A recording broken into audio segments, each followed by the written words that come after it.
본문의 말씀 마태복음 13장 1절부터 17절 말씀을 통하여서 비유로 말씀하시는 이유라는 제목으로 같이 은혜를 나누고 기도하는 시간을 갖기를 원합니다.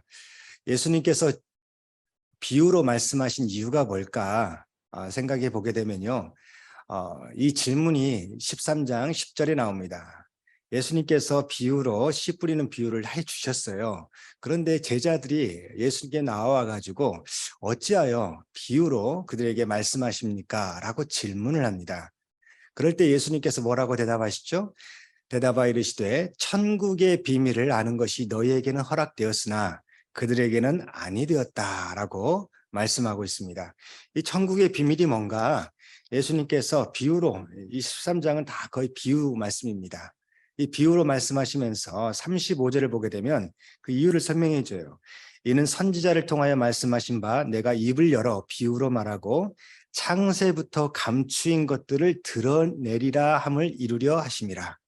그러니까 하나님께서 우리에게 많은 하나님의 비밀들을, 하나님 나라의 비밀들을 가르쳐 주기를 원하시는데 당시에는 들을 귀가 없었어요. 알 수가 없었어요. 그렇기 때문에 예수님께서 직접 오셔서 이 비유를 통하여서 말씀하셔서 천국의 비밀을 가르쳐 주시고 깨닫게 하신다. 왜 그러면 비유로 말씀하셨을까요? 비유라는 것은 이야기입니다. 그래서 진리를 일상생활을 통해서 이해하기 쉽게 풀어서 얘기하지만 그러나 이 비유의 초점을 모르면, 이 비유의 핵심을 모르면 오히려 그 비유에 막혀가지고 진리를 깨닫지 못하는 경우가 있습니다. 그렇기 때문에 이 비유로 말씀하신 이유가 두 가지가 있는데, 첫째는 뭐냐면 조금 설명되었잖아요. 하나님의 나라에 대해서 관심이 있고 하나님의 나라에 대해서 열심을 가지고 환영하고 또한 주님의 뜻대로 살아가기를 원하는 자들에게는 그 비유의 말씀이 아멘으로 받아들여지면서 그들의 삶에 하나님의 비밀이, 천국의 비밀이 깨달아지고 성령님께서 함께 하시는 은혜를 체험하게 된다는 것이죠. 그러나 이야기로만 무슨 얘기 하나 보자 하고 이야기로만 관심이 자기에게 유익이 되는 그런 것으로만 생각하는 사람들은 이 비유의 말씀이 이해가 되지 않고, 그리고 좋은 이야기다. 그런데 왜 저런 말씀하실까? 이렇게 생각하면서 넘어가게 된다는 것이죠. 이 13장에 보게 되면 예수님께서 이제 성경을 이제 마태를 통해서 기록하면서 비교를 해주셨어요. 뭐냐면 그들 13장 1절을 보게 되면 2절을 보게 되면 큰 무리가 나오고요. 그 다음에 3절에 보게 되면 그들에게라고 말씀을 하십니다. 10절에도 제자들이 왜 그들에게 이렇게 비유로 말씀하십니까? 그들이 나옵니다. 이 그들은 누굴까요? 청중들입니다. 예수님을 따라온 사람들입니다. 이 따라온 사람이 어떤 사람일까요? 예수님께서 그들에게 비유로 말씀하신 이유는 뭐냐면 그들이 지금은 헤타리오스이기 때문에 그렇습니다.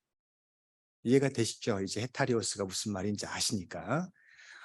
몸은 같이 있지만 그들의 관심사는 따로 있었어요. 먹을 것에 있었고 정치적 해방에 있었고 경제적 자유에 있었고 여러 가지 자신에게 다 있었어요. 그들에게 하나님의 나라는, 하나님의 주권은 별로 상관이 없었던 거예요.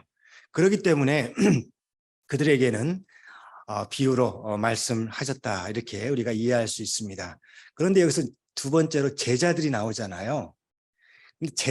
제자들이라고 해서 다 필로스일까요? 그러지는 않은 것 같아요. 제자들 가운데서도 헤타리오스가 있었잖아요. 대표적인 예가 가룟 유다였습니다. 제자는 어떤 사람입니까? 예수님을 따르기로 작정한 사람이에요. 하나님의 나라에 대해서 환영하고 그 하나님의 나라 속에 살고자 원하는 사람들이 예수님의 제자가 되었습니다. 그렇기 때문에 이 12절 말씀을 보시면 예수님께서 이렇게 말씀하셔요. 굉장히 와닿는 말씀인데요. 무릇 있는 자는 받아 넉넉하게 되되 없는 자는 그 있는 것도 빼앗기리라. 있는 자는 누굽니까? 예수님을 믿고 따르는 사람들, 그러니까 필로스를 가리키는 거죠. 그래서 이 하나님의 사랑과 은혜를 알고, 그리고 또 알고자 원하고 그 은혜 가운데 살아가고자 원하는 사람들은 하나님께서 그 마음을 아시니까 더 주고 싶으시죠. 그런데 그러지 않은 사람들, 그렇지 않은 사람들은 있는 것도 빼앗기게 된다. 괘씸하잖아요. 마음 씀씀이나 행동하는 것들이 자기밖에 모르는 셀피시한 모습이기 때문에 그래서 예수님께서 이렇게 말씀을 하십니다. 그리고 13장 9절에 보게 되면 귀 있는 자는 들으라라고 말씀하십니다. 이 시간 우리에게 먼저 첫 번째 기도 제목은 이겁니다. 하나님, 들을 귀를 주시옵소서. 하나님의 나라를 환영하며 하나님의 나라 가운데 주님의 뜻 가운데 살아갈 그 마음, 좋은 밭의 마음을 주시옵소서. 우리가 그 기도가 우리 가운데 있어야 될 줄 믿습니다. 그러면 이 필로스와 헤타리오스로 대비되는 그들과 제자들, 그 차이점이 뭘까요? 13장 17절에 보게 되면 이렇게 말씀하고 있습니다.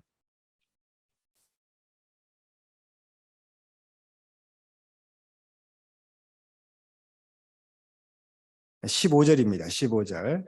이 백성들의 마음, 우리 같이 한번 읽어볼까요? 이 백성들의 마음이 완악하여져서 그 귀는 듣기에 둔하고 눈은 감았으니 이는 눈으로 보고 귀로 듣고 마음으로 깨달아 돌이켜 내게 고침을 받을까 두려워함이라 하였느니라. 이사야의 말씀을 인용하신 것이잖아요. 근데 이 백성들의 마음이 어떻게 되어서 완악해져서, 이 완악하다는 말이 무슨 뜻일까요? 무관심하다라는 뜻이에요. 그러니까 하나님의 나라에 대해서 관심이 없는 거예요. 하나님의 마음에 대해서, 하나님의 뜻과 식에 대해서는 관심이 없는 것, 그 사람들에게는 하나님께서 좋은 걸 주고 싶지 않으세요. 이건 굉장히 우리에게 도전되는 말씀이에요. 우리는 하나님은 사랑의 하나님이라고 우리 생각을 하잖아요. 그래서 우리가 무슨 죄를 짓더라도 하나님은 용서하시고 다시 한번 기회를 주시고 기회를 주시는 그런 좋으신 하나님으로만 생각을 하는데 성경을 보시면 아닙니다. 회개할 때 용서해 주시고요. 그리고 그들이 알지 못하고 깨닫지 못할 때 은혜의 길을 여섰지 은혜의 길에 들어가기 위해서는 믿음이라는 게 필요하고요. 용서를 받기 위해서는 회개라는 것이 필요합니다. 하나님께서는 거저 그냥 하나님을 업신여기면서 받아들이는 그런 자세를 원치 않으셔요. 왜냐하면 그런 자는 하나님 앞에 합당한 자가 아니기 때문에 그렇죠.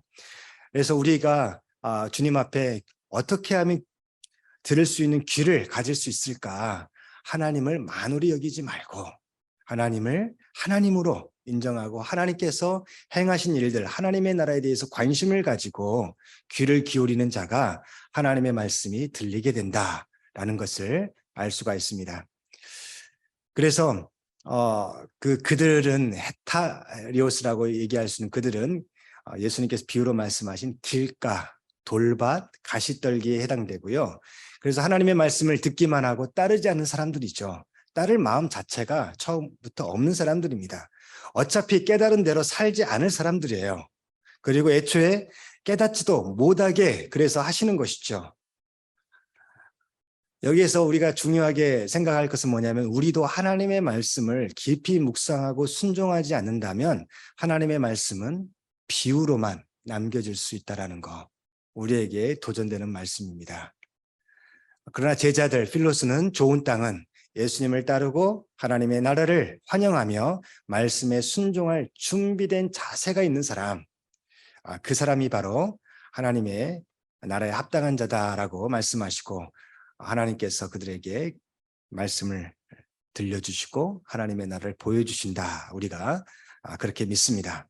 그리고 13장 12절 아까 읽었지만 무릇 있는 자는 받아 넉넉하게 되되 없는 자는 그 있는 것도 빼앗기리라 라는 말씀을 통하여서 저는 이 말씀이 생각났어요. 시편 81편 말씀이에요. 우리 한번 시편 81편 잠깐 찾아보실래요?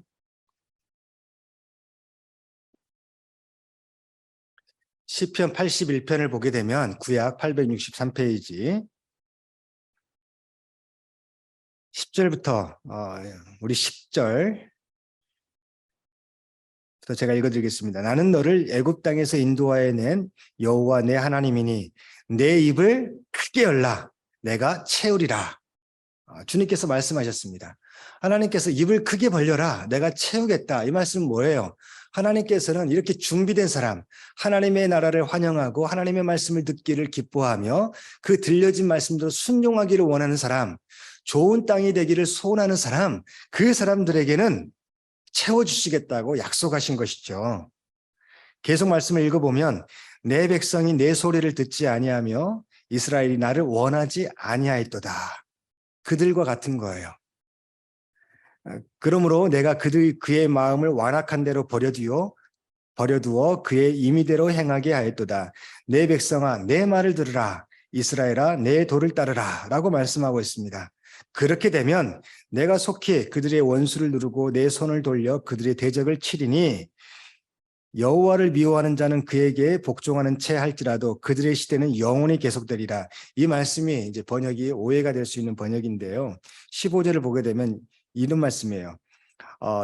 Those who hate the Lord, 주님을 미워하는 사람, would cleanse before him, and their punishment would last forever. 그들에게는 그들의 심판이 영원토록 될 것이다. 그런 뜻이에요. 그러니까 그들의 시대가 영원히 계속된다, 잘 된다는 의미가 아니고요. 그들의 심판이 영원히 계속된다. 그리고 16절 같이 한번 읽어봅니다. 시작. 또 내가 기름진 밀을 그들에게 먹이며 반석에서 나오는 꿀로 너를 만족하게 하리라 하셨도다. 하나님께서 채워주신다는 것이죠. 우리가 주님을 향하여서 입을 크게 벌리면 하나님께서 채워주십니다. 이 말씀을 딱 생각을 하면서 무슨 생각이 딱 들었냐면, 여러분 엘리야와 사르밧 가구 이야기 기억나세요? 먹을 것이 없어가지고 이제 이거 하나 부침개 하나 만들어 놓고 죽어야겠다 생각을 했는데 엘리야가 뭐라고 얘기합니까? 엘리야가 야 그거 놔줘 이렇게 얘기하잖아요. 그럴 때 사르밧 가부가 어떻게 생각하겠어요? 이런 양심도 없는 사람이 있나 해가지고 하나님의 선지자인 것은 알지만 그러나 자기가 먹고 이제 먹을 분량도 제대로 안 되는데 그걸 달라고 하니까 마음속에 불편할 수 있습니다. 그런데요, 거기서 잘 보시면 사르밧 가구는 순종합니다. 왠지 아세요? 그는 하나님을 믿었고 하나님의 나라를 환영했기 때문에 그래요. 그래서 선지자 엘리야를 통해서 나오는 말씀을 듣기를 기뻐했어요. 그 말씀이 그에게 유익한 말씀이 전혀 아니에요. 너 거 나 줘 이거잖아요. 너 먹지 말고 나 먹을래 이거잖아요.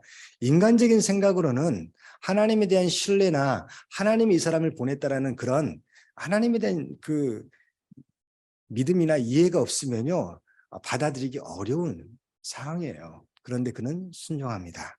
그랬을 때 그 기름병이 그 가뭄이 끝날 때까지 그치지 않는다는 것을 성경은 이야기하고 있어요.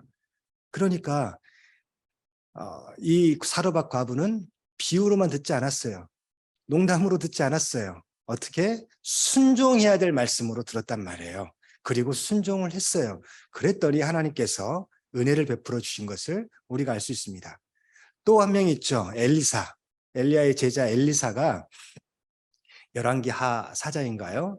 거기 보게 되면 이런 내용이 나와요. 엘리사의 제자들 가운데 한 제자가 죽었어요. 그리고 과부가 된 아내가 있었어요. 그런데 먹을 것이 너무 없어가지고 힘들어했어요. 그럴 때 이 엘리사가 그에게 그녀를 만나가지고 무슨 얘기를 하냐면 그릇을 준비해라. 그릇을 준비할 수 있을 만큼 다 준비해라 라고 이야기합니다. 그래가지고 아들을 동원해가지고 다 이제 이웃에게 빌려가지고까지 그릇들을 준비해요. 왜? 기대가 있었잖아요. 뭔가 하나님의 사람 엘리사를 통하여서 하나님께서 일하실 것이라는 그 기대가 있었어요. 그러니까 어떻게 합니까? 다 빌려가가지고 했단 말이에요. 처음부터 빌려오질 않았을 거라 저는 생각을 해요. 집에 있는 것부터 그릇을 내놨겠죠. 근데 엘리사가 기름병을 붓기 시작을 하는 거예요. 그랬더니 이 기름병에서 기름이 떨어지지 않고 계속해서 나오고 그릇을 채우고 그러니까 아이들 시켜가지고 야 얘들아 빨리 이웃에 가가지고 그릇 다 가지고 와 이렇게 해가지고 다 모든 그릇에 다 기름이 채워지는 그 이야기가 나옵니다. 여러분 아시잖아요. 그게 뭡니까? 입을 크게 벌리는 것이죠. 하나님을 향하여서 하나님께서 일하신다는 것을 우리가 알 수 있습니다. 40일 특별 새벽 기도회를 오늘 처음 시작합니다. 이렇게 기도했으면 좋겠어요. 하나님, 제 입을 하나님을 향하여서 하나님의 나라를 위하여서 크게 열게 도와주시옵소서. 그래서 주제 성경 구절은 예레미야 33장 2절 3절입니다. 우리 같이 한번 읽어보겠습니다. 시작. 이 일을 행하시는 여호와, 그것을 만들며 성취하시는 여호와, 그의 이름을 여호와라는 이가 이와 같이 이르시도다. 너는 내게 부르짖으라. 내가 내게 응답하겠고 내가 알지 못하는 크고 은밀한 일을 내게 보이리라. 여기서 핵심이 뭔지 아세요? 하나님께서는 일을 지금도 행하신다는 거예요. 그리고 하나님께서 일을 시작을 하시고 계획을 하시고 그것을 만들어가면서 성취하시는데 누구를 통하여서?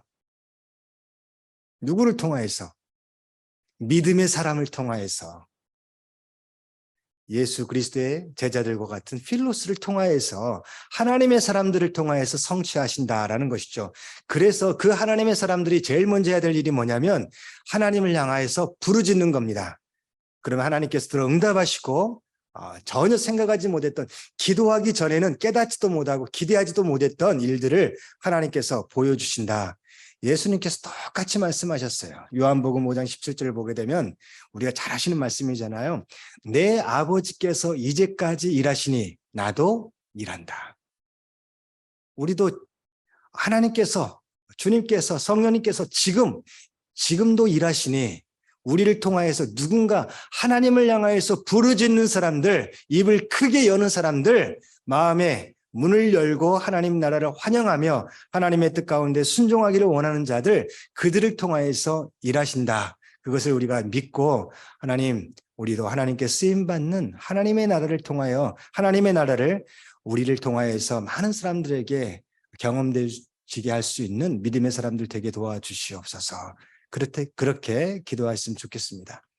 그래서 기도의 처음 시작은 나의 공고한 문제로, 정말 힘든 어려운 문제를 가지고 시작을 하지만 40일이 끝났을 때 하나님께서 기쁨과 감사로 가득 채워주시는 은혜가 충만하게 될 줄 믿습니다.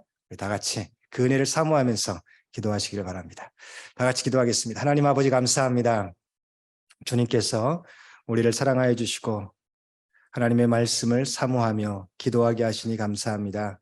40일 특별 새벽 기도회를 시작해 하셨사오니 하나님, 하나님의 사람들을 통하여서 이제 부르짖고 하나님의 나라를 구하며 또한 주님께서 우리의 삶을 만지시고 새롭게 하시고 관계를 회복시켜 주심을 경험할 수 있도록 도와주시옵소서. 하나님의 나라를 아버지 하나님 주님께서 우리에게 주시기를 원하신 줄 믿습니다. 비유로만 듣지 않게 도와주시고 하나님, 정말 우리의 실제적인 삶에서 하나님의 나라를 경험하며 체험하며 나누며 기뻐할 수 있도록 인도하여 주시옵소서. 이 일을 이루시고 우리와 함께 하시는 우리 구주 예수 그리스도의 이름으로 감사하며 기도드리옵나이다. 아멘.